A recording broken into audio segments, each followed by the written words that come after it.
Hello, guys. Welcome to this lesson where we're going to be talking about SOPs, what the heck an SOP is, and why they are so essential to your growth and to managing a project. So, what the heck? Let's start with that. What the heck even is an SOP? So, an SOP, this is what an SOP is, what it's on the screen that you are seeing.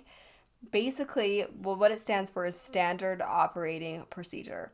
So we have a document, a Google document for each one of the procedures that we have in our branding process. So this one outlines how we onboard a client. It just goes step by step, everything that I do. I have a Loom video as well that walks through, okay, here's exactly how I do it. This is the button that I click, and then this is what I type in and all that stuff. You can see I have some for like scheduling, how to handle inquiries, what to do with emails. This is a lot of like VA templates that you can use in your business, how to send documents for feedback, and then just I have a few like tech things like how to use some of the softwares that we use. And then I have all the the packages that we have in here. So we have this has five, but we have four different packages that we almost always use. We have brand strategy plus logo, brand strategy plus logo plus deliverables, and then brand strategy plus logo plus deliverables plus websites. And you can see we even have, here's our core, email templates and stuff like that.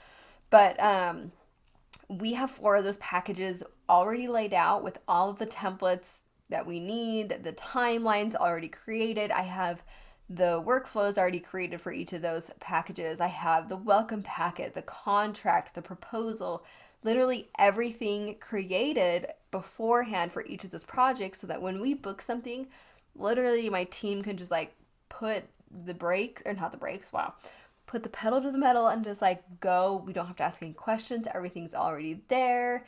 And with very, very minimal training, they can still do exactly what we need to do for each package. And every time I book a new package too, I don't have to say, okay guys, like here's what we're doing, and da, da, da, and we have to run through everything all again. It's just there. Everybody knows. And so standard operating procedures are great. So if you're like, okay, Carly, I don't have a team, why the heck do I need to have this now? So even if you don't have a team, this is going to be great for you just to get your process in place, for you to go through and step by step create your process.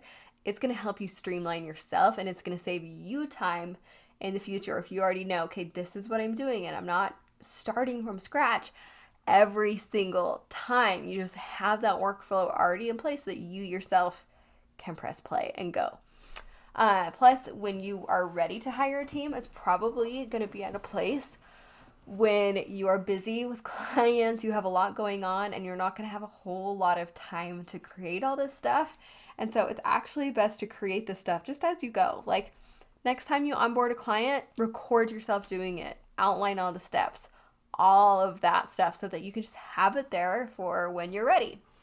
Now, here are the important parts of what it is to create an SOP. Now you can see, okay, here's the task that we have. Then we also have the last time that it was updated. We always put that in there so that my current VA or project manager knows, okay, if we updated it last time and we changed our processes, because it's her job, I know that I need to go in and add a few things to update our process. And then next thing that we have is the goal of this project. So with onboarding, we say, why this is even important. Getting the client booked is an essential piece to the project.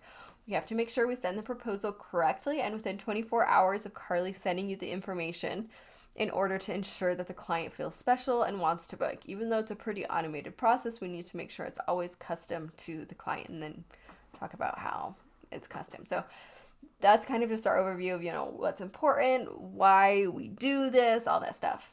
And then we start to get into it. First you're going to receive a Slack notification from me in the inquiry booking channel. Da, da, da, da. We go through this entire onboarding is a big, huge thing. So here's all of the specific steps in creating an onboarding, in onboarding a client. And yeah, it's just really, really helpful. So like you can see, we have some from onboarding, we have some for tech, all those types of things that you will need.